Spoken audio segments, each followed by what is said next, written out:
So you see the headlines, right? Warships in the Persian Gulf, all this tension.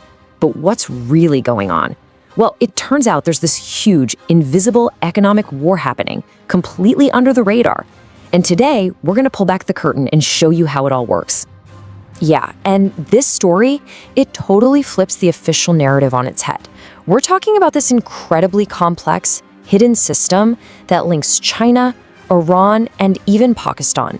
And trust me, once you see how all the pieces fit together, you're going to see global politics in a whole new light. So, the story we all hear is pretty simple, right? The US has this maximum pressure campaign going on. The whole point is to just, well, squeeze Iran's economy, cut off all their oil money. Sounds straightforward enough. But, and this is the big question we're tackling here, what if that whole story just isn't working? What if the main weapon in this economic fight, the sanctions, is just being bypassed? I mean, just look at this number. 90%. That's how much of Iran's total oil exports are going to a single country. And you guessed it, that country is China. And the scale here it's just mind-blowing. We're talking about $32.5 billion just in 2024. This isn't some tiny leak in the system, folks. It's a massive flood of cash and oil completely ignoring the sanctions. And to make all that happen, you've got these shadow tankers making over 1,500 trips from around to China in just 1 year. Think about that. That's like 4 ships arriving every single day. It's a constant, nonstop flow. And this chart really puts it into perspective. I mean, when one single country is buying 90% of your stuff, what do sanctions from everyone else really mean? They kind of become pointless, right? China has basically become Iran's economic lifeline. Okay, now here's where it gets really interesting. You have to flip your perspective. For China, these US sanctions aren't a problem. They're a coupon, a huge discount. By snapping up this sanctioned oil, China saves something like $4 to $5 billion a year. It's basically a Black Friday sale on the energy they need to run their entire country. So the billion-dollar question is, how on earth are they getting away with this? How are they moving all this money and all this oil completely off the grid, totally avoiding the US financial system? Well, the answer is straight out of a spy movie.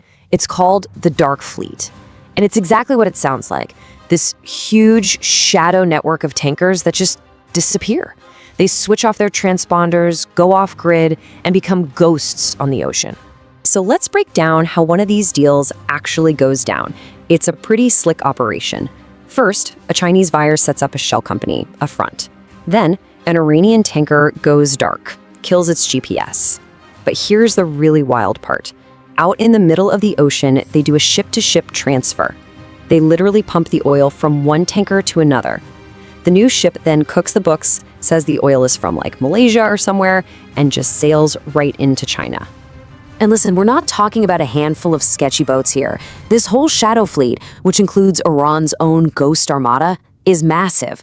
We're talking 17% of all the oil tankers in the entire world. This is evasion on an industrial scale. Okay, so now we get to the part of the puzzle that almost nobody is talking about. The secret ingredient, the hidden anchor holding this whole thing together. And that anchor is Pakistan. Think about it. Pakistan's location is perfect. It's sandwiched right between Iran and China. You've got the huge China-Pakistan Economic Corridor, CPEC, running through it, plus that big strategic port at Gwadar that China built. But the real kicker is the money. Pakistan has financial connections to both Beijing and Tehran, which makes it the perfect go-between, a financial and logistics hub that's super hard for the US to keep tabs on. All right, so given everything we've just talked about, you'd think the US would be cracking down even harder, right? Well, get ready for a plot twist. On March 20th, the US Treasury did something that makes no sense. They did the complete opposite of their own policy. They actually authorized the sale of this Iranian oil. So why? Why the 180-degree turn? Well, it boils down to something pretty simple: domestic politics. Oil hit $120 a barrel, an election was coming up, and suddenly lowering the price of gas at the pump for American voters became a much bigger priority than playing hardball with Iran. And what happened the second they did that? New customers jumped in, especially India, and that created a bidding war. All of a sudden, China, which had been getting this exclusive, super cheap oil for years, had competition. They actually had to start competing for the same barrels they used to get all to themselves. Okay, let's pull the camera back for a second, because this is where you see the real game being played. This whole thing isn't just about sneaking oil around. It's about fundamentally redrawing the economic map of the world. See, every one of these secret oil deals does more than just move oil. It helps build a whole separate financial system, one that doesn't need the US dollar. It gets the world more used to trading oil in China's currency. And get this, China is using the money from the oil to pay for its own huge infrastructure projects inside Iran. So with every single barrel that gets sold this way, the power of any future US sanctions gets a little bit weaker. And this quote just nails it perfectly. This isn't just about finding a clever workaround. This is construction. They're building something new. As one person put it, the economic architecture of a post-American dominated world is being quietly assembled, and it's happening one cheap barrel of oil at a time. So when you put all these pieces together, the conclusion is kind of staring you in the face. The sanctions policy that was supposed to cripple Iran, it didn't just fail, it completely backfired. It actually pushed these countries closer together and hit the fast-forward button on them building a rival economic system, one designed to challenge the US. And that leaves us with one last pretty chilling question to chew on.